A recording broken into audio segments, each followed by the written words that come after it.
پھر اس کے بعد 5-1 مہینے بھی نہیں آ سکا حالات کی وجہ سے. تو الیکشن جیتنے کے بعد اللہ کے کرم سے اور رہائی کے بعد پہلی بار ادھر میرا آنا ہوا ہے اور بہت اچھا فیل ہو رہا ہے جیسے انسان اپنے گھر میں واپس آتا ہے. میری یہ دعا ہے, ایک کمی ہے وہ ہے کہ خان صاحب خود انشاءاللہ نکلیں اور خان صاحب اپنے سینٹرل سیکریٹریٹ میں بھی آئیں اور چیئرمین سیکریٹریٹ بنی گالہ میں اسی طرح چہل پہل ہو اور اسی طرح جو ہے میٹنگز ہوں, اسی طرح پریس کانفرنسز ہوں. جلد انشاءاللہ عمران خان صاحب اللہ کے حکم سے رہا ہوں گے.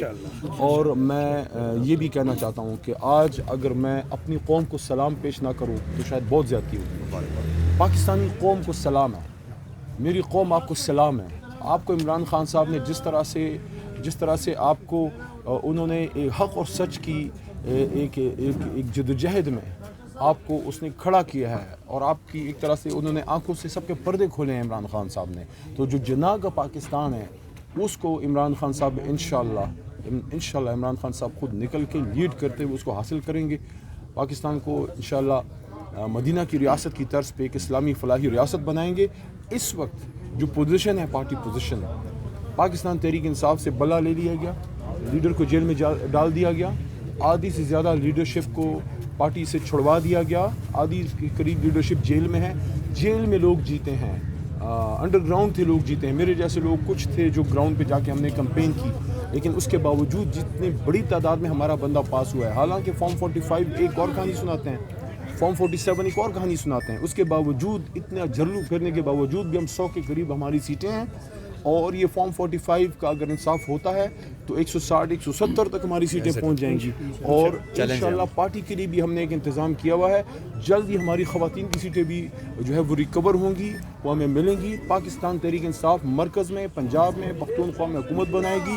میں صدر مملکت جناب آصف الوی صاحب سے, اسلامی جمہوریہ پاکستان کے صدر مملکت سے درخواست کروں گا تحریک انصاف کے سینٹرل سیکریٹریٹ میں کھڑے ہو کے ایک پاکستان تحریک انصاف کے ایک فارمر ممبر اور ایک ورکر ہونے کے ناطے, ایک پاکستانی ہونے کے ناطے, کہ آئین کے مطابق سب سے زیادہ سیٹیں جیتنے والی جماعت کو حکومت کی دعوت دینا ایک آئینی ذمہ داری ہے. تو میں صدر مملکت کو درخواست کروں گا پاکستان تحریک انصاف کے مرکزی دفتر میں کھڑے ہو کے کہ پاکستان تحریک انصاف کو مرکز میں, پنجاب میں اور پختونخوا میں ہمارا حق بنتا ہے. آپ حکومت بنانے کی دعوت دیں اور انشاءاللہ پنجاب میں, پختونخوا میں اور مرکز میں پاکستان تحریک انصاف حکومت بنائے گی. جلد خان صاحب نکلیں گے جیل سے اور انشاءاللہ اپنی اسی کرسی پہ بیٹھیں گے جس کی شیٹ آج بھی میرے پاس موجود ہے, وزیر اعظم پاکستان کی. جی یہ ایم کیو ایم کے پاس ایم کیو ایم کے ساتھ شامل ہونے کی جو آپشن ہے اس پہ غور کیا کوئی نہیں؟ دیکھیں, میں کسی امکان کو رد نہیں کرتا, لیکن آخری اپروول خان صاحب کا ہوگا.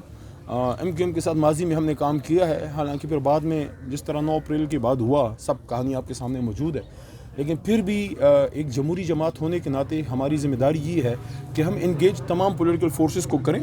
باقی فیصلہ پھر خان صاحب کا ہے اور کور کمیٹی مشاورت سے اس پہ پھر حتمی فیصلہ کرے گی. اچھا سر, یہ بتائیے گا کہ اس وقت جب پی ٹی آئی ماضی میں بھی مشکلات کا شکار رہی ہے, آج بھی الیکشن جیتنے کے بعد بھی مشکلات ہیں پی ٹی آئی کے لیے, کیا سمجھتے ہیں آپ ترجیح دیں گے حکومت پہ اپوزیشن میں, تگڑی اپوزیشن میں بیٹھنے کو؟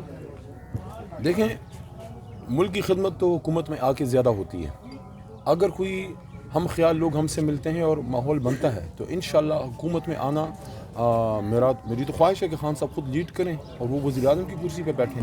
تو اس کے لیے اگر ہم حکومت میں آتے ہیں تو میں سمجھتا ہوں کہ بہت سے معاملات اور بھی بہتری کی طرف جائیں گے. لیکن اگر ایسا نہ ہو سکا تو پھر ایک مضبوط اپوزیشن تو کہیں نہیں گئی. لیکن آئندہ کے لیے تحریک انصاف انشاءاللہ پارلیمنٹ میں اپنی لڑائی اور صوبائی اسمبلیوں میں جو ہماری جدوجہد ہے, سیاسی لڑائی جو ہے, سیاسی جو ہماری موومنٹ ہے, اس کو ہم جاری رکھیں گے. میرے خیال میں اب آہستہ آہستہ روڈوں سے اور احتجاجوں سے یہ ساری جدوجہد اب پارلیمنٹ کی طرف جا رہی ہے.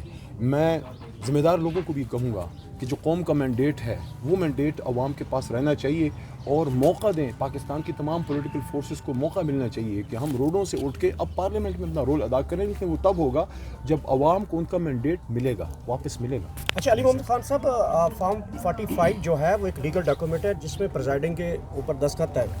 اس کے مطابق آپ کی جو سیٹیں ہیں وہ 180 کے قریب ہیں. اگر آپ کو یہ مینڈیٹ نہیں دیا جاتا تو پاکستان تحریک انصاف دوبارہ کوئی لانگ مارچ کا سوچ سکتی ہے, روڈز پہ آ کر احتجاج کر سکتی ہے؟ نہیں, لانگ مارچ کی تو ابھی کوئی بات آن کارڈز نہیں ہے. کور کمیٹی نے اس پہ کوئی فیصلہ نہیں کیا, نہ میں سمجھتا ہوں وقت کسی لانگ مارچ کے لیے مناسب ہے. ابھی ہمیں پارلیمنٹ میں جانا ہے.